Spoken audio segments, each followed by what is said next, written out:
Praise the Lord. परमेश्वर ने एक बार फिर यहाँ पर इकट्ठा किया इस सुंदर से समय के लिए। परमेश्वर के हम लोग भवन में हैं तो इस मिड वीक सर्विस में आप सभी लोगों का स्वागत करते हैं। आइए प्रार्थना करते हैं कि हमारा आगे के समय परमेश्वर के साथ हो। आइए प्रार्थना करते हैं। धन्यवाद पिता परमेश्वर, प्रार्थना करते हैं पिता परमेश्वर, पिता परमेश्वर जो भी वर्शिप करेंगे, जो भी आराधना करेंगे पिता परमेश्वर, हम लोग दिल से पिता परमेश्वर आपकी आराधना करने पाएँ। पिता परमेश्वर हम तेरा धन्यवाद देते हैं पिता परमेश्वर कि आज का संदेश हमारे लिए अद्भुत हो पिता परमेश्वर। हम प्रार्थना करते हैं पिता परमेश्वर आज के संदेश से पिता परमेश्वर हम बदलने वाले हो पिता परमेश्वर। ऐसे हम प्रार्थना करते हैं पिता परमेश्वर, प्रार्थना करते हैं पिता परमेश्वर आपकी अगुवाई में सारी चीज़ों को रखना पिता परमेश्वर। प्रार्थना करते हैं पिता परमेश्वर सारी डिस्टर्बेंस को आप आपके हाथों में देते हैं पिता परमेश्वर, आप संभालना, आप रखवाली करना पिता परमेश्वर। हम प्रार्थना करते हैं पिता परमेश्वर घर के चारों ओर आपकी सुरक्षा रहे पिता परमेश्वर। हम ऐसी प्रार्थना करते हैं, प्रार्थना करते पिता परमेश्वर यहाँ पर आए हुए हर एक व्यक्ति को हम आपके हाथों में देते हैं पिता परमेश्वर। प्रार्थना करते हैं वो आपको वचन को ग्रहण करने पाए पिता परमेश्वर। ऐसी हम प्रार्थना करते हैं पिता परमेश्वर आपका अभिषेक पिता परमेश्वर बना रहे पिता परमेश्वर। ऐसी प्रार्थना करते हैं, प्रार्थना करते हैं आपका वचन लोगों को आशीषित करे पिता परमेश्वर। ऐसी प्रार्थना करते हैं, प्रार्थना करते हैं पिता परमेश्वर। छोटी सी विनती प्रार्थना। गुड इवनिंग, मिडिल सर्विस में आप सभी का स्वागत है। आइए हम परमेश्वर की आराधना करेंगे।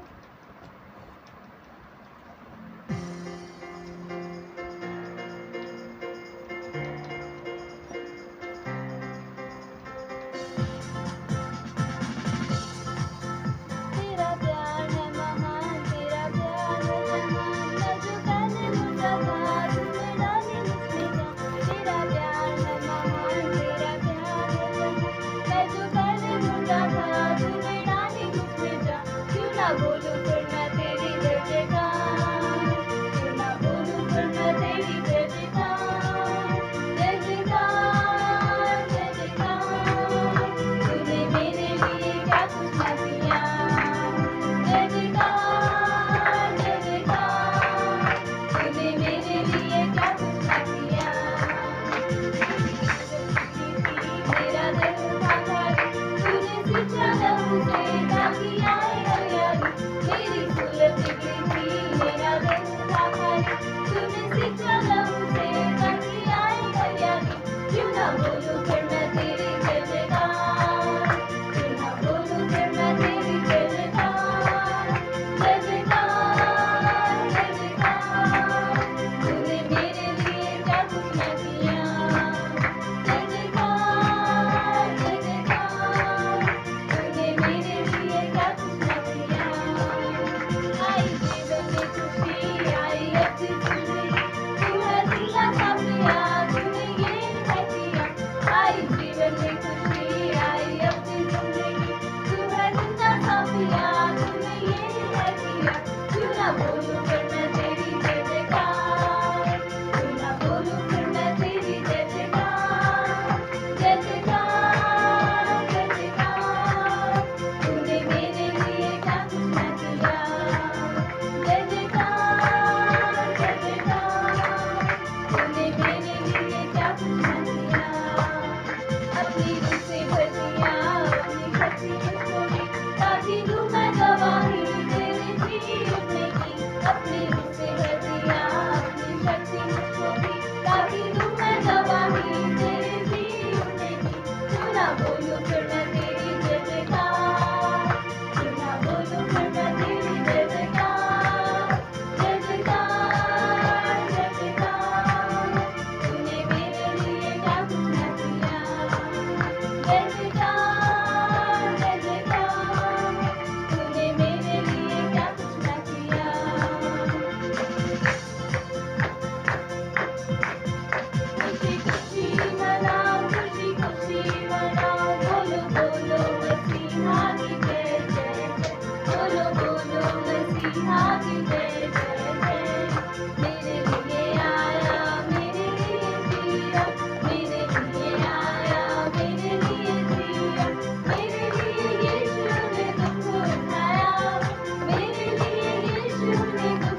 बोलो बोलो मसीहा की जय जय जय। हाँ पिता प्रभु यीशु मसीह, आप हमारे लिए इस धरती पर आए पिता प्रभु यीशु मसीह। आपने हमारे लिए लहू बहाया है पिता, और आपने हमारे लिए उस कष्ट को सहा है पिता प्रभु यीशु मसीह, ताकि हम बचाए जाए पिता प्रभु यीशु मसीह, और आपके अनुग्रह में यीशु मसीह क्षमा पाए पिता प्रभु यीशु मसीह। धन्यवाद देते हैं पिता, धन्यवाद देते हैं पिता। आप महान हो पिता प्रभु यीशु मसीह, आप स्तुतियों के बीच में विराजमान हो पिता प्रभु यीशु मसीह। आपके नाम के लिए यीशु मसीह, आपके नाम में शिफा है पिता प्रभु यीशु मसीह, आपके नाम से चंगाई मिलती है पिता प्रभु यीशु मसीह। और आज हम सब उस नाम की स्तुति करते हैं, उस नाम को महिमा देते हैं पिता प्रभु यीशु मसीह। धन्यवाद देते हैं पिता, धन्यवाद।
आपने बचाया है पिता प्रभु यीशु मसीह।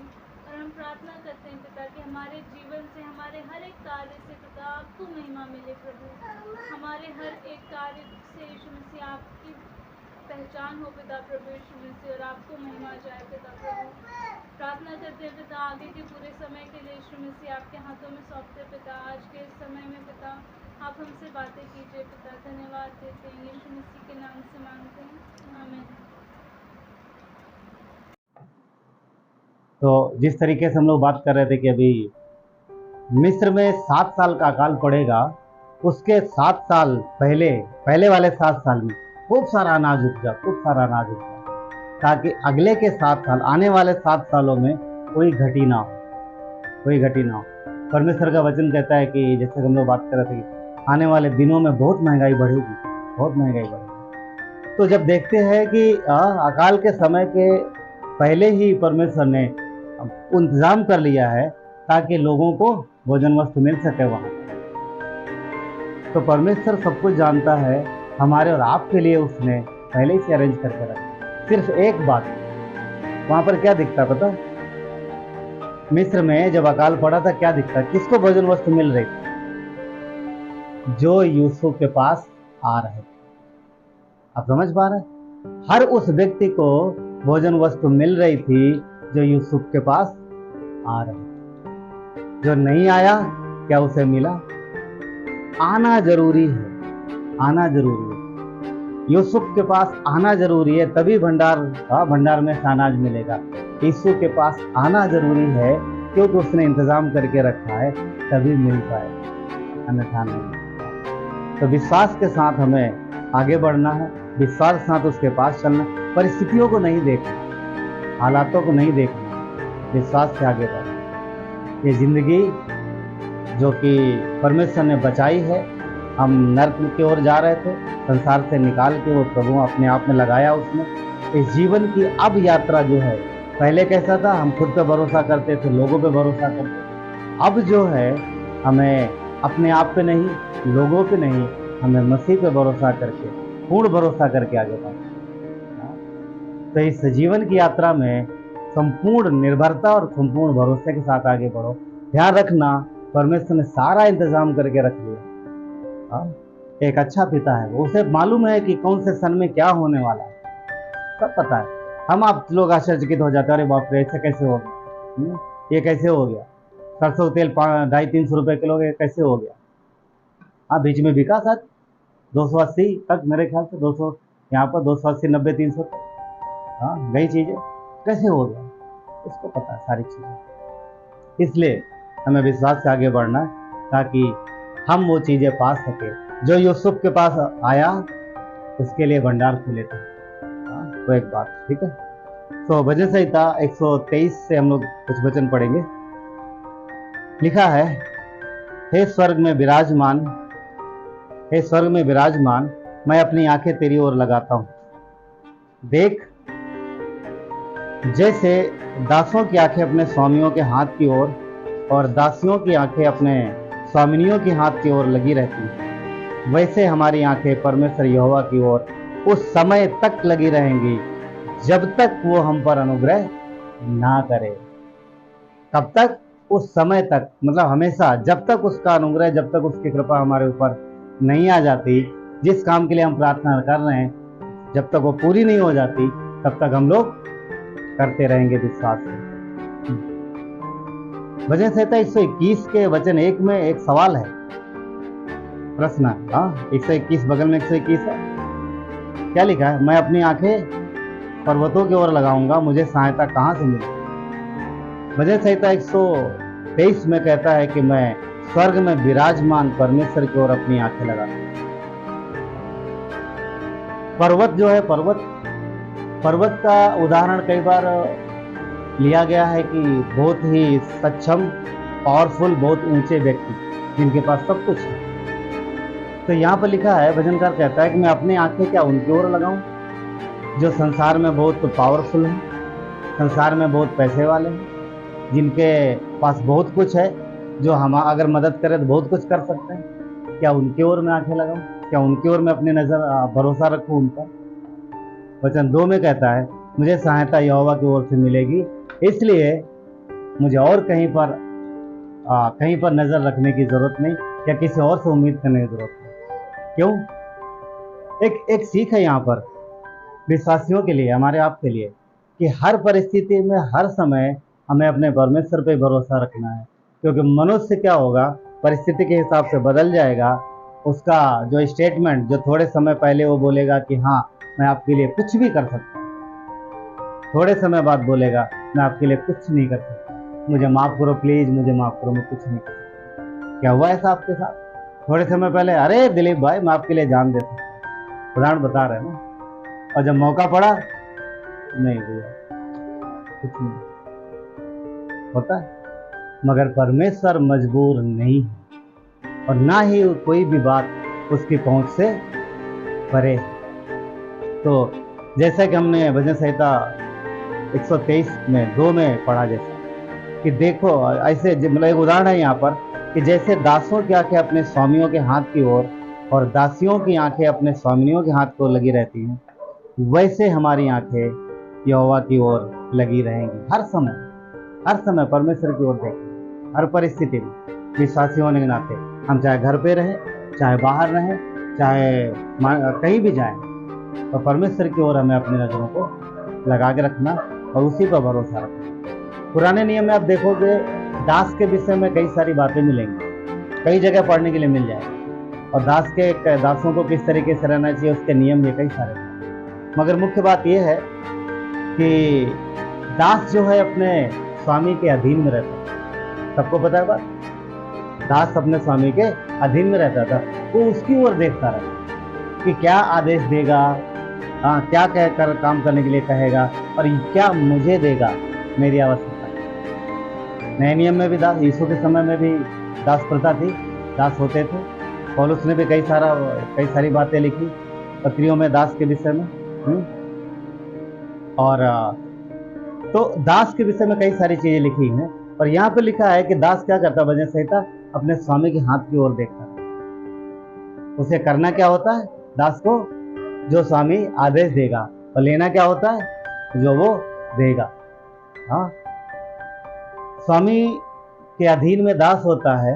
दास का उत्तरदायित्व जो है कि वो अपने स्वामी के प्रति वफादार रहे, और स्वामी का उत्तरदायित्व है कि अपने दास की देखभाल करे, उनकी आवश्यकताओं को पूरा करे।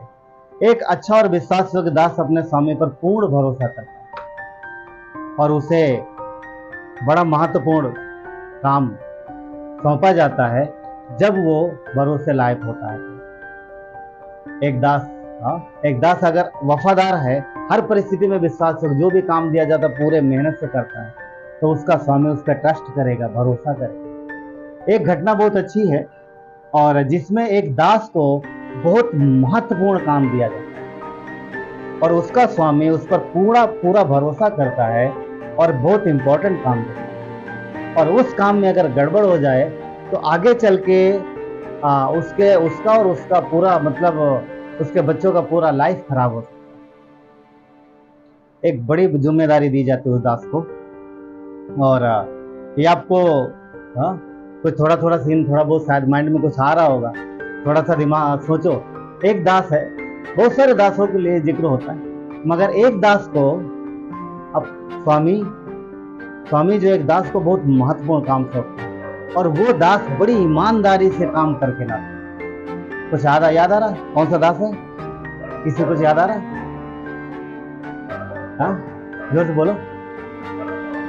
हाँ ठीक है, ठीक है, अच्छा है आप उत्पत्ति में पहुंच गए। उत्पत्ति की घटना है, मैं बात कर रहा हूं अब्राहम और एलीयाजर के विषय में। अब्राहम और एलीयाजर एक अब्राहम का दास है, वो उसके घर में पैदा हुआ है। अब्राहम ने उस पर देखा, शुरू से उसको देखा है, और वो बहुत विश्वासी होता है। और भी दास दासियां हैं, आप वचन पढ़ोगे तो लिखा है अब्राहम के पास बहुत से दास दासियां, मगर अब्राहम ने एक बड़ी जिम्मेदारी सौंपी है, किसको? एलीयाजर को। क्या थी जिम्मेदारी वो? जो से बोलिए।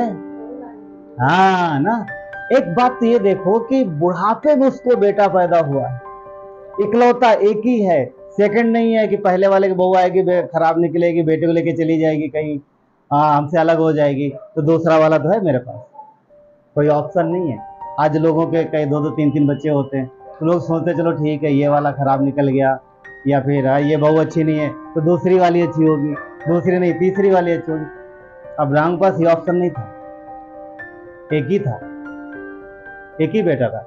उसे लायक बहू चाहिए थी जो उसके और उसके परिवार को संभाले, और जो परमेश्वर की योजनाएं, जो परमेश्वर ने उसको दी थी आज्ञाएं, उनके अनुसार आगे का भविष्य हो सके, उस हिसाब की बहू चाहिए थी। तो ऐसे में अब्राहम को खुद जाना चाहिए, क्योंकि अपने बेटे से अब्राहम जितना प्यार करता है उससे ज्यादा और कोई नहीं करेगा। और दूसरी बात, अपने बेटे के लिए जितना अच्छा वो स्वयं सोच सकता है उतना अच्छा कोई और नहीं सोच सकता, है ना। मगर हम देखते हैं कि अब्राहम नहीं जाता, अब्राहम स्वयं नहीं जाता। अब्राहम ने एलीआजर को काम सौंपा। मैं सोच रहा था एलीआजर को ही क्यों काम दिया गया, उसके पास बहुत से दास दासियां थे। चलो चलेंगे उत्पत्ति के 4थे अध्याय, उत्पत्ति के 4थे अध्याय, सॉरी 24 अध्याय में, उत्पत्ति का 24 अध्याय 24। यहाँ पर आप पढ़ोगे तो एलीआजर को काम सौंपा जाता है। अब्राहम उसे काम देता है और कुछ शर्त रखता है उससे। क्या कहता है? इधर जहां वो रहते थे कनान के, बोलता है इनमें से कोई भी स्त्री मेरे बेटे के लिए मत लाना, तुझे जाना है हारान, और मेरे ही भाई बंधुओं के बीच में से लेकर। काफी दूरी थी। यदि आप पढ़ोगे तो अब्राहम जब निकला था हारान से काफी समय बाद पहुंचा था, तो वापस से फिर एलीआजर कहाँ जा रहा है?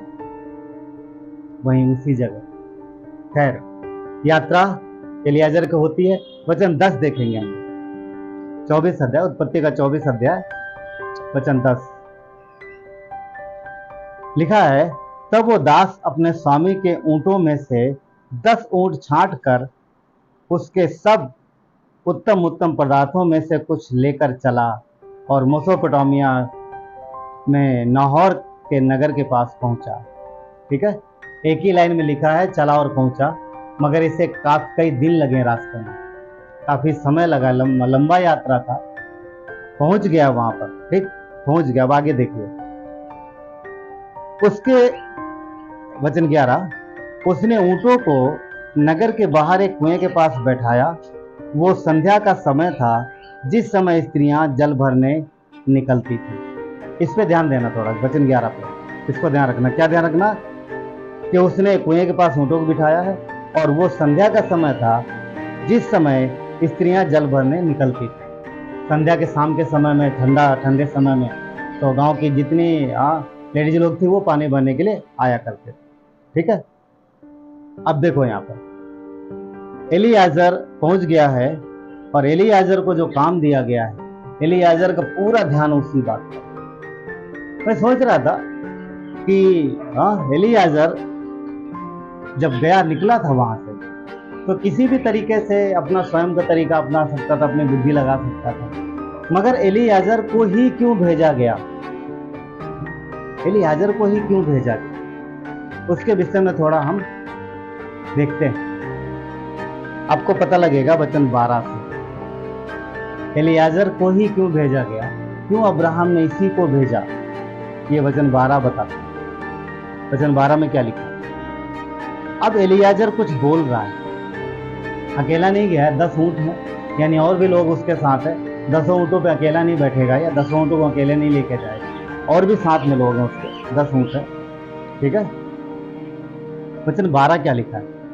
वो कहने लगा, हे मेरे स्वामी अब्राहम के परमेश्वर यहोवा, हे मेरे स्वामी अब्राहम के परमेश्वर यहोवा, आज मेरे काम को सिद्ध कर और मेरे स्वामी अब्राहम पर करुणा कर। देख रहे क्या किया उसने? ये एलीआजर की प्रार्थना है।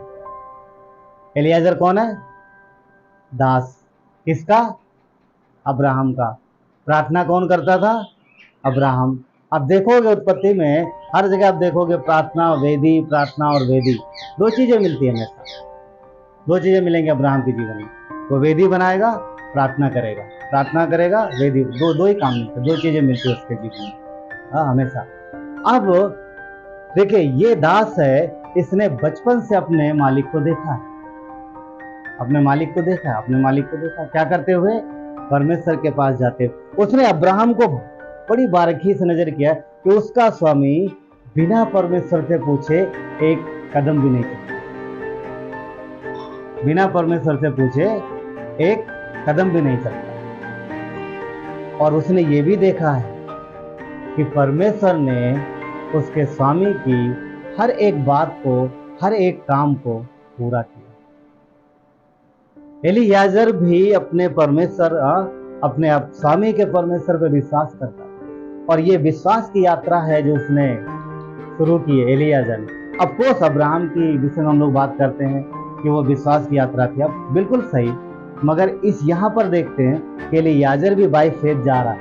ऐसा लगता है एलीयाजर के जीवन को देखोगे, जैसे अब्राहम के कदम बढ़ते थे उस तरीके से इसके कदम। पौलुस नहीं लिखता है कि तुम मेरी से चाल चलो क्योंकि मैं मसीह की चाल चलता हूं। तो अब इसको एलीयाजर को देख के लगता है, इसके जीवन को देख के, कि सेम अब्राहम ने जैसा फेथ किया, जैसा विश्वास रखा, उसी विश्वास के अनुसार ये भी था।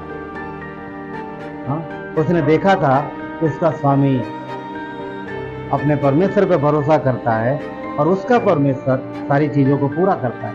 और यहाँ पर एक महत्वपूर्ण काम, एक इंपॉर्टेंट काम इसको दिया गया एलीयाजर को। एलीयाजर इस काम जो दिया गया, इसकी वैल्यू समझता है। उसे पता है कि ये जो काम मुझे दिया गया है मेरे स्वामी के लिए और मेरे स्वामी के आने वाली पीढ़ियों के लिए कितना इंपॉर्टेंट है। अब इमेजिन करो, रेबिका अगर, रेबिका को लेके आया ना, सब जानते हैं, रेबिका अगर जैसा सोच रहा था अब्राहम वैसी ना निकलती तो, फॉर एग्जाम्पल कुछ अलग तरीके की होती और उसके बेटे को, इसहाक को परमेश्वर की योजना से, यानी जो योजनाएं परमेश्वर ने दी थी उसको अब्राहम को, उस योजना से बाहर ले जाती, तो क्या हो सकता है? बहुत कुछ हो सकता है। एलीयाजर को गंभीरता पता थी। अब यहाँ पर वो प्रार्थना कर रहा, देखिए यहाँ पर इसका विश्वास प्रकट होता, प्रार्थना कर रहा, क्या कहता वचन 13, देख मैं जल के सोते के पास खड़ा हूं। किसको बोल रहा? ये बात किसको बोला? देख मैं जल के सोते के पास खड़ा हूं, परमेश्वर को बोला, प्रार्थना कर रहा है। कहता देख मैं जल के सोते के पास खड़ा हूं, नगर वासियों की बेटियां जल भरने को निकली आती हैं। क्या देखा उसने? कि बहुत सारी लड़कियां, बहुत सारी औरतें आ रही हैं पानी भरने के लिए, निकली आती हैं। इसलिए ऐसा होने दे कि जिस कन्या से मैं कहूं अपना घड़ा मेरी ओर झुका के मैं पीऊं, और वो ये कहे, क्या कहे? ले पी, पीछे मैं तेरे ऊंटों को भी पिलाऊंगा। क्या कह रहा? परमेश्वर से एक चिन्ह मांग रहा है, प्रभु मैं विश्वास करता हूं कि आपने अपने दास की, या जो अपने दास अब्राहम की हमेशा मदद की है, आप विश्वास योग्य हो, आप मेरी मदद करोगे, मेरे स्वामी पर करुणा करोगे। उसने क्या बोला? मेरे स्वामी पर करुणा करोगे। लड़कियां आ रही हैं, मुझे इनमें से एक लड़की चाहिए जो मेरे स्वामी के बेटे के लिए। मुझे नहीं पता कि किसका स्वभाव कैसा है, किसका व्यवहार कैसा, नहीं पता। इंसान होने के नाते उसे कुछ नहीं पता। क्यों? क्योंकि इंसान क्या देखता है? बाहरी रूप। इंसान बाहर का देखता है, परंतु परमेश्वर अंदर का देखता है, मन का देखता है। इंसान बाहरी सुंदरता देखता है, बाहरी सुंदरता देख के, बाहरी चीजें देख करके हम लोग कई बार अपने विचारों को क्या कर लेते हैं? विचार उसे वैसे कर लेते हैं। आप किसी घर जाते हैं अगर, और देखते हैं कि सब चीज़ें बढ़िया हैं, सारी महंगी महंगी चीज़ें हैं, सब कुछ बहुत अच्छा है, देख के पता लग जाता बड़े अमीर लोग, और आपके साथ व्यवहार अच्छा किया, अगर व्यवहार अच्छा किया तो उसकी और खूबसूरती बढ़ जाती है। ये दिल के भी बहुत अच्छे हैं, दिल के भी बहुत अच्छे हैं, परंतु कुछ चीज़ें देखिए, जब तक आप उनके नज़दीक नहीं जाएंगे, बैठेंगे नहीं, उनके साथ बातचीत करेंगे, उनके साथ रिश्ता नहीं रखेंगे, तब तक आपको उनके स्वभाव का पता नहीं चलेगा। दूर से देख लेते चीजें बहुत अच्छी, बहुत खूबसूरत, बढ़िया, अच्छा रहे, बढ़िया, अच्छा परिवार, रईस परिवार, अमीर परिवार, क्या वो दिल के भी अमीर है? नहीं पता। वो अंदर जाके पता चलेगा, अंदर जाके पता चलेगा। परंतु परमेश्वर का देखना अंदर का होता है। इसीलिए एलियाजर ने क्या देखा कि प्रभु बहुत सी लड़कियां आ रही हैं, मुझे नहीं पता, हो सकता मेरा चुनाव गलत हो जाए, मैं किसी की सुंदरता देख के या किसी को देख करके मैं सोचूं कि हाँ ये मेरे स्वामी की बहू बन सकती है, परंतु मैं फेल हो सकता हूँ। प्रभु मैं फेल हो सकता हूँ, मुझे नहीं पता कि उसका स्वभाव कैसा है। आपको पता, आपको पता। क्या अच्छा निर्णय नहीं था एलियाजर? हमारे आपके लिए भी लेसन है। तो कई बार कुछ चीजें देख करके हम विचार बना सकते हैं, परंतु अंदर का स्वभाव मनुष्य का कैसा है इसके लिए परमेश्वर पर निर्भर है। प्रभु मुझे नहीं पता मेरा भविष्य क्या होगा, प्रभु मुझे नहीं पता मेरे बच्चों के जीवन में क्या होगा, मुझे नहीं पता मेरे घर में अगर शादी करनी है तो आने वाली बहू कैसी होगी, या फिर मेरी बेटी जिसके घर में जाए कैसा होगा, मुझे नहीं पता। आपको पता, आपको पता। रिश्ता ढूंढने से पहले परमेश्वर के पास जाना ज्यादा अच्छा है। कितने सारे विश्वासी हैं जो संसार की चीज़ों को देख लेते हैं और छोटी मोटी चीज़ों का सामना नहीं करते, इंतजार नहीं करते और बच्चों की शादी अविश्वासियों के बीच में करते हैं। तो पता क्या होता है अंत में? क्या होता है कि जो थोड़ा बहुत इधर सीखा है, जो विश्वास है, वो भी चला जाता है और घर में कलेश का माहौल है। इसीलिए पौलुस ने क्या बोला? आसमान जुए में मत झुको, आसमान जुए में नहीं, इंतजार करो, परिस्थिति करो। क्यों अब्राहम ने वहां भेजा हारान? क्या आसपास लड़कियां नहीं थी वहां पर? क्या आसपास नहीं थी ना? थी, मगर उसने बोला नहीं, मैं हम इंतजार करेंगे, पर तू जा वहां पर, कष्ट उठा, मेहनत उठा, ढूंढ जो भी कर, पर मुझे यहाँ से इनमें से नहीं चाहिए। आसमान जुए में नहीं जुटना। क्यों? क्योंकि अब्राहम जिस परमेश्वर के पीछे चलता था वहां के लोग नहीं चलते। देख रहा यहाँ पर सब गड़बड़ है, इनमें से किसी को नहीं ले सकते। चाहे इतनी दूर 2200 मील की यात्रा करके अब्राहम आया था, अब वापस एलियाजर तू जा, उस रास्ते से, जिस रास्ते से भी जाना है जा, मगर वहीं जा, इनमें से नहीं चाहिए, वही बहुत। आसमान जो में नहीं झुकना, इंतजार करो। इसहाक बिना ब्याहे चलेगा, ऐसे ही उदाहरण तौर पे ऐसा होगा नहीं, परमेश्वर करता है, मगर हाँ चाहे जितनी उम्र हो जाए पर लेके आना है। आपको पता है कितनी उम्र हुई थी इसहाक की जब शादी हुई थी? हाँ 40 साल का था उस समय। 40 साल की उम्र में उसकी शादी हुई थी। आप सोचो ना, इस समय बोले 25-26 बूढ़ा होने लगे लोग। 30 साल के पहले ना, अरे बुढ़ापे में शादी करोगे क्या? इधर सिवाय इवन इसहाक ही नहीं, आप देखोगे याकूब और एसाव, उनकी भी मेरे 40 साल के आसपास है। याकूब क्या बोलता है, इसहाक क्या बोलता है? इसहाक को एसाव की पत्नी से घृणा होती थी। क्यों? क्योंकि एसाव ने वहीं की लड़की शादी की आसपास की, और उसके लिए वो देख रहा था मेरे पिता ने मेरी बहू लाने के लिए कहाँ भेजा है? हारान। उस नहीं चाहता था कि उसके बच्चे यहाँ शादी करें, मगर उसने कर लिया। किसने? एसाव ने, बिना पूछे। और बाद में जब एसाव को पता चला कि मेरा पिता घृणा करता है, तो फिर कहाँ गया पता? इस्माइल की बेटी ले आया। फिर से वही गड़बड़ किया। उसको लगा नहीं अब्राहम का बेटा है, चलो मैं यहाँ से ले आता। हाँ, एक गलती की, दोबारा फिर गलती करी, क्योंकि इस्माइल तो पहले ही बाहर हो गया था। इसीलिए उसने याकूब को क्या भेजा? उसकी माँ ने, इसको भेज ताकि यही आप पढ़ोगे, वहां पे लिखा है, कहीं ये ना हो कि ऐसा ना हो कि ये याकूब भी इन्हीं में से कोई लड़की ले।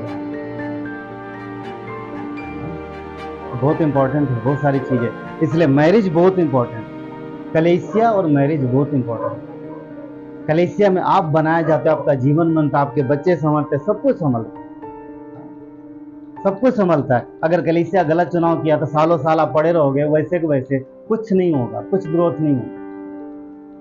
हाँ, शैतान लगेगा कि हाँ सब बढ़िया हो रहा है, लगेगा सब अच्छा हो रहा है, मगर कुछ अच्छा नहीं। थोड़ा फील भी होगा अच्छा, थोड़ा ठंडक भी लगेगी, मतलब थोड़ा जो बैठो कलीसिया में अच्छा भी लगेगा, मगर वैसे जैसे मैंने एक बार उदाहरण दिया था कि ढक्कन बंद करके नल के नीचे लगा, खोल दो ऐसा। ठंडा पानी है, इस समय गर्मी बहुत हो रही, सोचो ना अगर आपने मोटर चलाई है और बाहर बोतल रखी है, बोतल बाहर गर्मी इस समय गर्म हो जाएगी, आप नल के नीचे रखो, ढक्कन मत खोलो, थोड़ी देर लगाओ, बाहर जब निकाल के लेके आओगे बोतल ठंडी होगी। क्यों? पानी में भीगी है, पर उसके अंदर कुछ नहीं जा रहा, अंदर कुछ नहीं। अगर आपने सही कलीसिया नहीं चुना तो हो सकता लगे वो फीलिंग्स, हाँ ठंडा हो गया ना, अभी थोड़ा ठीक लग रहा, क्योंकि बाहर गर्मी थी, अब बोतल कहाँ है, किसके नीचे है? नल के नीचे, थोड़ा ठंडा लग रहा है, पर जैसे बाहर जाओगे फिर वही चीज। इसीलिए आप देखो ना, कितने विश्वासी होते हैं जो अंदर से बदलते नहीं। हाँ, क्योंकि ऊपर ऊपर जा रहा ना, अंदर कुछ गया नहीं। इसीलिए जरूरी है कि हम सही जगह रहें और परमेश्वर के वचन को इम्पोर्टेंट दें। और मैरिज भी बहुत जरूरी है। मैरिज में भी बहुत संभाल के काम करना, क्योंकि मैरिज एक बार हो गई, आदमी एक बार विवाहित जीवन में जुड़ गया तो बस हमेशा के लिए हो गया। अब आगे का लाइफ इस बात पर निर्भर होता है कि जिन लोगों की मैरिज हुई है उनका सोच विचार और उनका विश्वास कैसे, वो निर्भर होता है।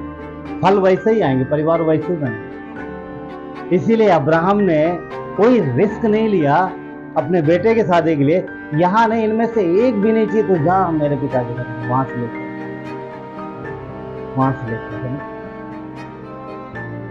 और यहाँ पर एलियाजर के सामने कंफ्यूजन है कि मैं किसको चुनूं, क्योंकि बहुत सारी लड़कियां आ रही हैं, मैं किसको चुनूं। अब वो निर्भर है परमेश्वर पर, प्रभु मुझे रास्ता दिखाओ। यहाँ तक आपने मदद की, सुरक्षित पहुंचाया, कोई डाकू लुटेरे नहीं लूटे, कुछ भी नहीं। हाँ, ये जंगल तो उस समय लुटेरे होते थे। 10 ऊँट लेके निकला था, बहुमूल्य पदार्थ लेके निकला, कोई भी आगे लूट सकता था। परमेश्वर सुरक्षित लेके आया, इस बात के लिए उसने धन्यवाद दिया और अब बोला कि प्रभु अब मुझे रास्ता दिखाओ। जिस काम के लिए आया हूं, जिस काम के लिए मैं भेजा गया, उसमें मेरी अगुवाई करो। क्या ये प्रार्थना हमें और आपको नहीं करनी चाहिए हमेशा? प्रभु मुझे रास्ता दिखाओ। आगे देखते हैं। और उसने चिन्ह मांगा क्या? कि जिस कन्या से मैं कहूं कि मुझे पानी पिलाओ और मेरे पीछे वो ऊंटों को भी पिलाए। खुद से बोले, उसे बोलने की जरूरत ना पड़े कि मेरे ऊंटों को पिला। प्रभु मुझे चिन्ह चाहिए कि जो खुद से बोले, हाँ, जो खुद से कहे कि मैं तुझे भी पिलाऊंगी और तेरे ऊंटों को भी पिलाऊंगी, वही लड़की होगी। आगे सुनो, अच्छा लगेगा आपको, मजा आएगा इसमें। ठीक है, क्या लिखता है? यही वो हो जिसे तूने अपने दास इसहाक के लिए ठहराया हो। इसी रीत से मैं जान लूंगा कि तूने मेरे स्वामी पर करुणा की। उसने अपने आप को नहीं बोला कि तूने मुझ पर करुणा की, मेरे स्वामी पर करुणा की। तो काम किसका था? अब्राहम। अब वचन 15 देखते, आगे लिखा है, और ऐसा हुआ कि वो कह ही रहा था कि रेबिका जो अब्राहम के भाई नहोर के जन्माए मिल्का के पुत्र बतूएल की बेटी थी, वो कंधे पर घड़ा लिए हुए आई। अब सुनो मेरी बात, ध्यान से सुनो। अब देखोगे कि वचन 14 जैसे खत्म होता है, वो बीच में एक पैराग्राफ उन्होंने छोड़ा, बीच में गैप। 14 और 15 के बीच में गैप दिख रहा, क्यों? सोचने वाली बात, क्यों उन्होंने कंटिन्यू नहीं किया यहाँ पर कि उसी जगह 15, हाँ उसी का आगे बढ़ा देते, बीच में गैप किया, क्यों गैप किया पता? अब देखो क्या लिखा है, बताते हैं कहाँ समझ में आएगा। वचन 13 देखो क्या लिखा है। देख मैं जल के सोते के पास खड़ा हूं, नगर वासियों की बेटियां जल भरने को निकली आती। बहुत सी लड़कियां आई वहां पर। यहां क्या लिखा? वचन 15 कहता है डायरेक्ट वो रेबिका के पास गया। क्यों? क्या बोला कि जिसको मैं बोलूं जो पिलाए। क्या और किसी को ट्राई नहीं किया? ए बेटी तू इधर आ, मेरे पास मुझे पानी पिलाओ। नहीं मैं तुझे नहीं पिलाऊंगा, मैं जा रही हूँ। अच्छा तुम आओ मुझे पिलाओ। नहीं मैं जा रही हूँ, मेरे पास लेट हो रहा है, मुझे मम्मी बुला रही है। कई सारी चीज। क्या ऐसा लिखा कहीं? नहीं, सीधा वो एक रेबिका के पास ही गया। कैसे? कौन लेके गया? कैसे उसके हार्ट में आया? ट्राई नहीं किया, मतलब एक लड़की या दूसरी तीसरी चौथी, रेबिका 5वीं 6वीं 7वीं नहीं थी, 7वें नंबर की नहीं थी, 5वें नंबर की नहीं थी, वो इसी नंबर में 2nd नंबर की भी नहीं थी, वो फर्स्ट। सीधा उसी के पास। क्यों? परमेश्वर पवित्र आत्मा उससे दिखाया यही। आप समझ पा रहे बात? मीनिंग ये है कि जब हम और आप परमेश्वर की इच्छा अनुसार चलेंगे तो हमको ट्राई करने की जरूरत नहीं है। परमेश्वर आपको ये नहीं बोलेगा इधर खोद, इधर ट्राई कर, उधर ट्राई। सीधा जहां ले जाना वहीं लेके जाएगा, क्योंकि वो अपने बच्चों को गलत फहमी में नहीं रखता। समझ पा रहे? वो आपको संघर्ष करने नहीं बोलेगा। आप जिस चीज के लिए प्रार्थना कर रहे हैं, जिस भी बात के लिए प्रभु मुझे दिखाओ, जब वो दिखाएगा तो करेक्ट ही दिखाएगा, क्योंकि परमेश्वर कभी गलत नहीं दिखाएगा। और कोई डाउट भी नहीं रहेगा आपके दिल में हाँ, एलियाजर को कोई डाउट नहीं, सीधे रेबिका के पास गया। वो क्यों? क्योंकि परमेश्वर उसे लेके जा रहा है। क्या रेबिका से सुंदर स्त्रियां नहीं होंगी वहां पर? होंगी, मगर पवित्र आत्मा ने दिखाई यही है, यही है, इसके पास जाओ। आगे देखो वचन 16 लिखा है, वो अति सुंदर और कुमारी थी और किसी पुरुष का मुंह न देखा था। वो सोते के पास उतर आई और अपना घड़ा भर के ऊपर आई।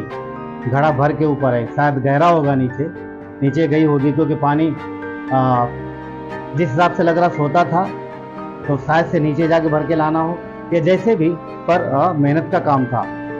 वो नीचे ऊपर आई करके। आगे वचन 17 लिखा है, तब वो दास उससे भेंट करने के लिए दौड़ा। जैसे पवित्र आत्मा ने क्लियर कर दिया था यही है लड़की है, यही लड़की है, इंतजार किया उसने, पहले पानी लेने जाने दो, लेके आएगी तब। क्योंकि लेने जाने से पहले अगर बोलता मुझे पिला तो बोले भर के तो लाने दो। समझ में आया? जब है ही नहीं उसके पास, हाँ पवित्र आत्मा दिखा दे यही है, दौड़ के जा, जो पानी पिला भी तो घड़ा खाली है, थोड़ा वेट करो। इंतजार किया उसने, वो गई, वो पानी लेके ऊपर आई। अब वो दौड़ के गया, कहीं ऐसा ना वो निकल जाए। हाँ, समय पे पहुंचना चाहिए, और ऐसा ना हो कि वो सोते से ज्यादा दूर निकल जाए, फिर उसको ऐसा लगे नहीं नहीं मुझे फिर उतनी दूर जाना पड़ेगा। डायरेक्ट जैसे वो ऊपर आती है तुरंत वहीं पहुंच जाता है। क्या क्या क्या लिखा है, क्या कहता है, वो दौड़ा और 17 अपने घड़े और बोला उसने। तब वो दास उससे भेंट करने के लिए दौड़ा और कहा, अपने घड़े में से थोड़ा पानी मुझे पिला दे। बस सिर्फ इतने बोल। किसने क्या मांगा था? खुद से कहे तुझे भी पिलाऊंगी और तेरे, हाँ क्यों, ऊंट बगल में ही थी और वो खड़ा था ऊंटों के पास ही, ताकि दौड़ के तो उसको नजर पड़ जाए कि ऊंट इसी के हैं। हाँ, क्योंकि अगल बगल से आएगा तो शायद पता न चले। जिस तरीके से मतलब कुछ ऐसा सीन हो गया कि रेबिका को क्लियर पता चल गया कि ऊंट इसी के हैं। ठीक, अब देखो वचन 18, तब उसने कहा, हे प्रभु ले पी ले। और उसने जल्दी से घड़ा उतार कर हाथ में क्या लिखा है, वापस पढ़ते हैं। उसने कहा, मेरे प्रभु ले पी ले। और उसने जल्दी से घड़ा उतार कर हाथ में लिए उसको पिला दिया। मतलब घड़ा पकड़ के पिला दिया। और आगे देखिए 19, तब वो जब उसको पिला चुकी तब कहा, मैं तेरे ऊंटों के लिए भी तब तक पानी भर कर लाऊंगी, भर लाऊंगी जब तक वो पी ना चुके। क्या बोले? तो मैं भर के लेके आऊंगी जब तक वो पी नहीं चुके। आपको पता है एक ऊंट लगभग कितना पानी पीता? अभी मैंने गूगल में देखा था, मतलब थोड़ी देर पहले, लगभग एक बार में 130 लीटर एक ऊंट पानी पी सकता। और वो रेगिस्तान की यात्रा करके आए थे। इमेजिन करो 10 ऊंट कितना पानी हो गया, 130 लीटर, लगभग 20 घड़े में कितना पानी आता होगा? 15 लीटर घड़ा, ठीक ठाक नॉर्मल घड़ा, 20 पकड़ लो, 20 लीटर घड़ा। एक ऊंट पिलाने के लिए कितना चक्कर लगेगा? 10 ऊंटों के लिए जाना, भरना, भर के लाना, पिलाना, फिर जाना, फिर लाना, फिर जाना। आप समझ पा रहे? क्यों परमेश्वर ने चुना रेबिका को? क्योंकि वो मेहनती। परमेश्वर उस समय नहीं देखा, उस समय एलियाजर की प्रार्थना, जब एलियाजर ने प्रार्थना की तब परमेश्वर ने रेबिका को नहीं चुना, परमेश्वर ने रेबिका को पहले चुन लिया। क्योंकि वो देख रहा था उसके घर का जीवन, मायके जब अपने मम्मी पापा पास थी कितना मेहनत करती थी, किस तरीके से रहती थी, कैसे लोगों के साथ व्यवहार करती थी। जैसे दाऊद को कैसे चुना था अब्राहम परमेश्वर ने, कैसे भेड़ बकरियों को चरा रहा, कैसे उनकी रक्षा करता है, कैसे भेड़ के मुंह से वो निकाल लेता है बच्चे को, कैसे भालू से छीन लेता है, अपनी जान जोखिम में लगा देता है। परमेश्वर ने क्या देखा, ये अपने पिता के भेड़ बकरियों के लिए अपना जान जोखिम में डाल देता है, तो ये मेरे लोगों की अच्छी चरवाई करता है। रेबिका तब नहीं चुनी गई जब उसने ऊंटों को पानी पिलाया, पहले ही परमेश्वर देख रहा था घर में कितना मेहनत करती है, कितनी वफादार है, किस तरीके से रहती है। पॉइंट क्या समझ पा रहे? हमारा आपका जो जीवन जो गुप्त में है, आप घर में रहते हो, अपने माता पिता के अधीन में हो, आप कलेसिया में हो, आप जिस तरीके से कार्य करते हो, आगे परमेश्वर उसी तरीके का निर्णय आपके जीवन में लेगा, हमारे आपके जीवन में। कई बार लगता कौन देख रहा है। रेबिका जो मेहनत कर रही होगी अपने माता पिता के पास रह करके, हाँ माता पिता से तारीफ मिलती होगी, ठीक है, पर उसने ये नहीं सोचा होगा कि आगे चल के इतने बड़े घराने में जाएगी। जहां पर थी विश्वास योग्यता से अधीनता में रह रही थी। एक लेसन है हमारे आपको। अब बच्चे हो घर में, माता पिता के लिए अधीन रहो, माता पिता के अधीन रहो। जो काम कहा जाए विश्वास योग्यता से करो, जो करने के लिए कहा जाए वो करो, और जिसके लिए मना किया जाए वो मत करो। आर्ग्यूमेंट, जिद करना, हाँ ये सब अच्छी चीजें नहीं, सब शैतान की वजह से। समझ पा रहे हैं? शैतान अभिलाषाएं लेके आएगा, बहुत सारी चीजें लेके आएगा, आपके सामने रखेगा और माता पिता का अगेंस्ट करेगा। बड़े लोग कलीसिया में हो, बड़े लोग अपने माता पिता के अधीन में, जैसे भी हो, कलीसिया में विश्वास योग्य रहो। जो भी काम दिया जाता है विश्वास योग्यता से करो, बेशक तारीफ ना मिले, क्या फर्क पड़ता? क्यों, किसके लिए काम कर रहे हैं? इंसान के लिए। परमेश्वर स्वर्ग से देख रहा था, वो विश्वास योग्य है, और समय पर एलियाजर आएगा, समय पर आएगा निकालने के लिए, समय पर दरवाजा खुलेगा। थोड़ी देर पहले रेबिका को पता नहीं हो तो नॉर्मल रोज चली आ रही है लिए हुए घड़ा, अभी जीवन बदलने वाला है। 10वां ऊंट आखिरी घड़ा पानी पीने के बाद भी रेबिका को नहीं पता था क्या होना, तो परमेश्वर ने प्लान कर लिया था। समझ पा रहे? रेबिका सुंदर थी, परमेश्वर का वचन कहता वो सुंदर थी, मेहनती थी, नम्र दिल की थी, नम्रता थी उसके हृदय में। क्या ईश्वर ने नहीं बोला नम्र रहो? और दूसरों की मदद करती थी, और अतिथि सत्कार, दिल खुला था उसका अतिथि सत्कार करने के लिए। ये सारी चीजें थी उसमें। अच्छा नम्र हृदय था उसके पास, दया थी उसके हृदय में। ये रेबिका, इसीलिए वो चुनी गई, इसीलिए चुनी गई। क्लियर चीज। जैसा जैसा देखिए, एलियाजर के विषय में बात करेंगे, नम्र रहा, अधीन में रहा परमेश्वर के, अपने स्वामी के प्रति वफादार रहा, परमेश्वर ने मदद की। रेबिका के जीवन में हम लोग देख रहे हैं कि वो अपने माता पिता के अधीन में थी, विश्वास योग्य थी, मेहनत करती होगी। कभी कभी मुझे नहीं पता और उसके घर में कैसा बर्ताव करते होंगे उसके भाई बहन, मगर आपको कहीं नहीं मिलेगा इस विषय में कि उसने कभी भी क्या बोलते हैं उसको, एक दूसरा जब काम होता तू कर ले है, मैं ही करूँ तू उनको क्यों नहीं कर, क्या बोलते हैं? हाँ ना, हिस्सा लगाना, हिस्सा लगाना। अच्छा अभी कभी नहीं देखोगे आप पढ़ो पूरी बाबा, उत्पत्ति से लेकर प्रकाशित वर्ग तक कहीं नहीं लिखा नहीं है। इवन सिर्फ इतना ही नहीं है, वो जब सास बनी तो उसने बहू का हिस्सा नहीं लगाया, कभी भी नहीं, क्योंकि उसके देवर जेठानी तो थी नहीं, मतलब इसहाक का इकलौता था, और बाद में सास बनी। कहीं नहीं मिलता, कहीं नहीं मिलेगा आपको सारी चीजों में। क्यों? क्योंकि परमेश्वर के साथ उसका अच्छा रिश्ता था।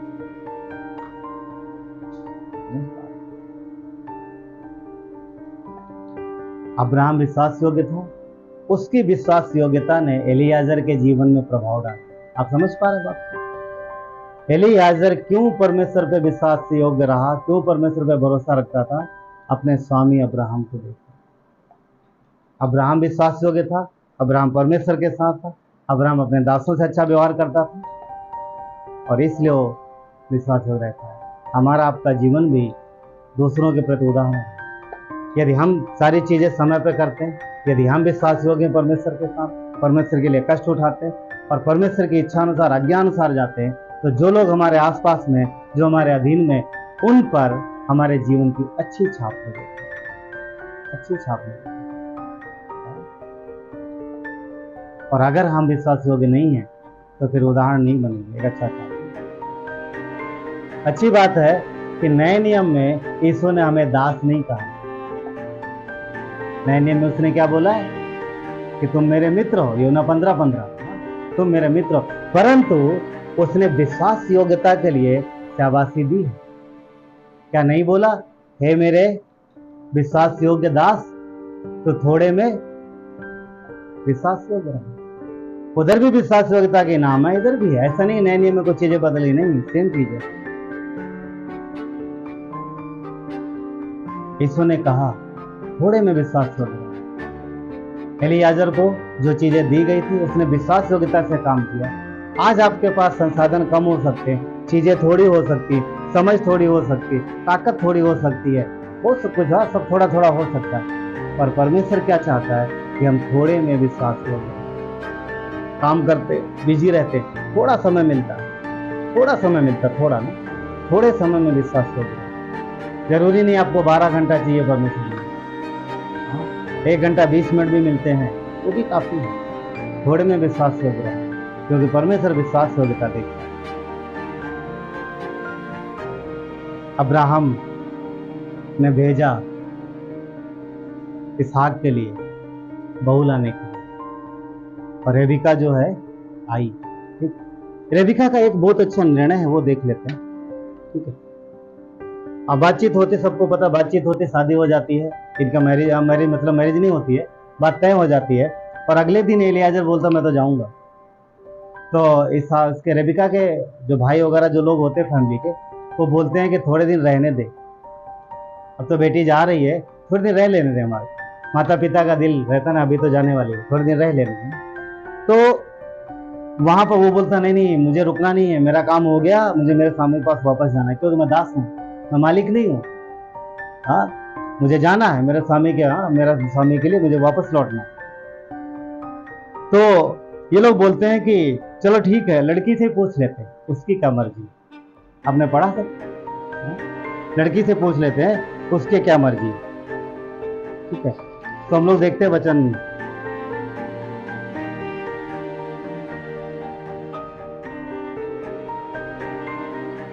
वचन 57 से देखते हैं। यहाँ पर उन्होंने कहा हम कन्या को बुलाकर पूछते हैं और देखेंगे वो क्या कहती है जाने के विषय में, क्योंकि परिवार वाले क्या चाह रहे थे कि वो रुके यहाँ पर, थोड़े दिन और रुक जाए। वचन 58, तब उन्होंने रेबिका को बुलाकर उससे पूछा क्या तो इस मनुष्य के संग जाएगी, क्या तो इस मनुष्य के संग जाएगी? उसने कहा हाँ मैं जाऊंगी। देख रहे, उसने कहा हाँ मैं जाऊंगी, तुरंत उसने हाँ बोल दिया, नहीं रहना मुझे जाना, तुरंत, देर नहीं किया। पता किसका चित्र मैं सोच रहा था, पता जिस दिन यीशु मसीह आएगा लेने कलीसिया को, तुरंत जाएगी, कोई देरी नहीं, तुरंत उठा लीजिए, पलक झपकते ही। रेबिका को पूछा उसके परिवार को क्या तो जाएगी? हाँ मैं जाऊंगी, तुरंत। क्या सीन है मालूम? अब्राहम जो है इस घटना में, अब्राहम एक पिता, परमेश्वर पिता के स्थान पर है, और इसहाक कौन है? उसका पुत्र, मसीह यीशु के स्थान पर है। और रेबिका कौन है? दुल्हन। रेबिका कलीसिया है, कलीसिया के स्थान पर। एलियाजर रेबिका को लेके आया और मिला दिया किससे? इसहाक से। धरती पर पवित्र आत्मा है जो हमें और आपको तैयार कर रहा है, कलीसिया को तैयार कर रहा है। एलियाजर को रेबिका के पास कौन लेके गया? पवित्र आत्मा लेके गया। उसने दिखाया हमें और आपको कौन लाया प्रभु पास? पवित्र आत्मा लेके। कौन तैयार कर रहा? पवित्र आत्मा तैयार कर रहा है। पवित्र आत्मा तैयार कर रहा है। एक दिन दूल्हा आएगा बादलों पर और ये उससे मिला देगा। पवित्र आत्मा कलीसिया को यीशु से मिला देगा और वो लेके चला जाएगा। और सुनो, रेबिका वहां से निकली है और कभी लौट के दोबारा मायके नहीं। आपको पूरी बाइबल के अंदर कहीं नहीं मिलेगा कि रेबिका मायके जा रही, नहीं गई। अंत में वहीं कनान में उसकी मृत्यु हो जाती, कभी नहीं जाती। क्या चित्र पता? कलीसिया परमेश्वर के पास जाएगी, कभी भी वापस संसार में नहीं आएगी, कभी भी बैक नहीं होना, कभी भी रिवर्स नहीं। ऐसा नहीं कि हम प्रभु पास चले गए वापस फिर संसार में, बिल्कुल। जो बच गया, जो दुल्हन है, वो दुल्हन दूल्हे की है, वापस संसार की नहीं। वो हमारे और आपके लिए, हम बच गए हैं, हम प्रभु के हैं, हम उसके साथ जा रहे हैं, चले गए स्वर्ग, रिटर्न वापस कभी भी उस माहौल में नहीं जाएंगे। दूसरी बात, एक उदाहरण और भी है, निर्णय है ये। जिस तरीके से रेबिका निर्णय लिया कि जो मर्जी हो जाए, मुझे पलट के उस तरफ नहीं जाना है, विश्वासियों के लिए यही एक निर्णय है, ये बात है कि एक बार जब प्रभु में आ गए, चाहे कष्ट हो, चाहे तकलीफ हो, चाहे ताने, कुछ भी हो, मुझे वापस नहीं जाना उस संसार में, नहीं जाना उस बुराई के संसार में, नहीं जाना उन पाखंडी मतलब जहाँ पर दिखावा है। नहीं, मुझे परमेश्वर के पास रहना। ईश्वर ने अपना लहू बहा करके, बड़ी कीमत चुका करके उसने मुझे अपने देह में लगाया है। अब वापस कभी नहीं, मृत्यु भी अलग नहीं कर सकती। क्या पौलुस ने नहीं लिखा? नहीं अलग कर सकती, नहीं अलग कर सकती। रेबिका के जीवन से उदाहरण है। कितने सारे लोग तकलीफ नहीं उठाते, रिवर्स चले जाते हैं। कितने सारे लोग ताने नहीं सहते, चले जाते हैं। पौलुस क्या लिखता? तुम डांट सहो, तुम तकलीफ सहो। यीशु ने क्या बोला? धन्य हो तुम जो मेरे कारण तुम सताए जाते हो। धन्य हो तुम जब लोग तुम्हारी निंदा करते हैं। और ये होगा भी निश्चित। क्यों? क्योंकि अंधकार ने उजाले को पसंद नहीं किया, स्वीकार नहीं किया। वो अंधकार में है, आप उजाले में हैं। आपका उजाला चमक रहा, उनको कैसे पसंद आएगा? नहीं आएगा पसंद। यीशु ने क्या बोला? कि तुम मित्र हो, तुम दास नहीं हो। आज हमारी आंखें किसके ऊपर लगी रहती हैं? मसीह के ऊपर, परमेश्वर के ऊपर लगी रहती। वो हमें काम सौंपता है, हमें जिम्मेदारी से करना है। हमारी जिम्मेदारी वो उठाता है। एलियाजर के परिवार की जिम्मेदारी किसकी थी? एलियाजर के परिवार की देखभाल कौन कर रहा था?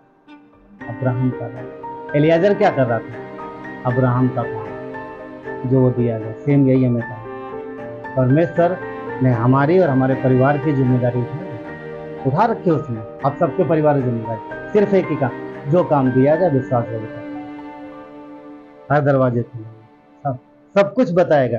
ये जीवन की है, विश्वासी जीवन की यात्रा है जो हमें विश्वास से और पूरे जिम्मेदारी के साथ चलना ये जरूरी है। अगर ऐसा करते हैं तो परमेश्वर विश्वास हो, पूर्ण भरोसा करके, पूरी निर्भरता से चलो। तकलीफें आएंगी, यीशु ने ये नहीं बोला कि मार्ग में तकलीफें नहीं आएंगी, खाई नहीं आएगी, या पहाड़ चढ़ाई नहीं आएगी, या कटीली झाड़ी नहीं आएंगी, तो प्रश्न आएंगे। मगर परमेश्वर विश्वास होगा, हम सबको उन चीजों से निकालेंगे। तो विश्वास से चलो, पूर्ण भरोसे के साथ। क्योंकि जीवन की यात्रा में हमें अपने मालिक को, अपने परमेश्वर की ओर देखना है, तो विश्वास से करना। वो जिम्मेदारी लेता हर एक चीज। चलिए प्रार्थना करें। हमारे परमेश्वर, धन्यवाद देते हैं आपको दया कृपा के लिए करने धन्यवाद परमेश्वर कि प्रभु आप हमें छोड़ते नहीं कभी। आप सहायता मदद के लिए हमेशा तैयार हैं। प्रभु यीशु, धन्यवाद कि आपने हमें बचाया है। धन्यवाद आपने हमें चुना है। धन्यवाद परमेश्वर कि आप हमारी सहायता मदद करते हैं। और हम तैयार हो रहे हैं प्रभु आपके लिए। कलीसिया तैयार हो रही है आपके लिए। एक दिन वो समय आएगा कि हम आपके पास आ जाएंगे। और प्रभु तब तक, जब तक हम धरती पर हैं, हम आप पे निर्भर रहें, विश्वास योग्य बने रहें प्रभु। और प्रभु जैसे आपने अब्राहम की मदद की प्रभु, और अब्राहम के विश्वास को देखकर एलियाजर तैयार हुआ और उसने भी हर समय अपने काम में आपकी मदद मांगी, आपने मदद की प्रभु यीशु। अपने जीवन के हर एक मोड़ पे परमेश्वर हम आपकी सहायता मांगे, आपकी मदद मांगे, ताकि भटकना न पड़े। एलियाजर भटका नहीं, इधर उधर नहीं गया उसने, और किसी लड़की के पास जाकर के उसने नहीं कहा, क्योंकि आप सही और सीधा मार्ग दिखाते। धन्यवाद परमेश्वर, आपकी महिमा होगी। यहाँ पर आपके लोग आपके देह हैं परमेश्वर। उनके जीवन में जो भी समस्या, जो भी बाधाएं आप जानते हो, रुके हुए काम प्रभु, सारी चीज़ें आप जानते हो प्रभु यीशु। हमारी प्रार्थना परमेश्वर पिता, सही मार्गदर्शन, सही गाइडेंस मिलने पाए, और आपके लोगों का रिश्ता आपके साथ मजबूत होने पाए। धन्यवाद परमेश्वर, उनके हर एक के जीवन में प्रभु आप अपना सामर्थी हाथ रखो प्रभु, और सामर्थी काम पर रखो प्रभु। एलियाजर ने अपने मालिक को देखा और उसके जीवन को देखा प्रभु यीशु। तेरा प्रार्थना करते हैं यहाँ पर बैठे हर व्यक्ति का जीवन वैसे ही कि जो इनके आसपास रहे वो इनके प्रेम को और इनके विश्वास को प्रभु देखे। रेबिका मेहनती थी, वो नम्र देखती। आज हम लोग कलीसिया जो दुल्हन है, हम रेबिका के जैसे स्थान पर हम भी मेहनती बने, आलसी ना हो, नम्र रहे, और प्रभु आपके कार्य में मेहनत करें। सिर्फ उतने ही नहीं जितना कहा गया, उससे बढ़ के, क्योंकि एलियाजर ने कहा नहीं कि तो मेरे ऊँटों को पानी पिला, उसने स्वयं से निर्णय किया। ऐसा निर्णय होना चाहिए। यही निर्णय जीवन को बदलता है। धन्यवाद परमेश्वर, प्रभु आपके लोग आप में हैं परमेश्वर, आप प्रभु आपके देह में है पिता, और हर एक के काम को और हर एक के विश्वास योग्यता को आप जानते हो प्रभु। हमारी प्रार्थना कि हर एक के जीवन में प्रभु, जबकि आपने जिम्मेदारी ली है आपके बच्चों के, परिवार की और उनके जीवन की, प्रभु हमारी प्रार्थना है कि हर एक के जीवन में भरपूरी रहे, आपके वचन की भरपूरी रहे परमेश्वर, और धरती पर जिन चीज़ों की आवश्यकता उसकी भी भरपूरी रहे। धन्यवाद देते हैं क्योंकि आपने बड़ी कीमत चुकाई है, क्रूस पर आपने जान दी, मरे हुए में से तीसरे दिन जी उठे। आप जीवित परमेश्वर, आप हमारी प्रार्थना सुनते। धन्यवाद पिता, आपकी महिमा होती। धन्यवाद देते, सारा आदर गौरव महिमा आपको देते। प्रार्थना विनती उद्धार करता मसीह यीशु के नाम से।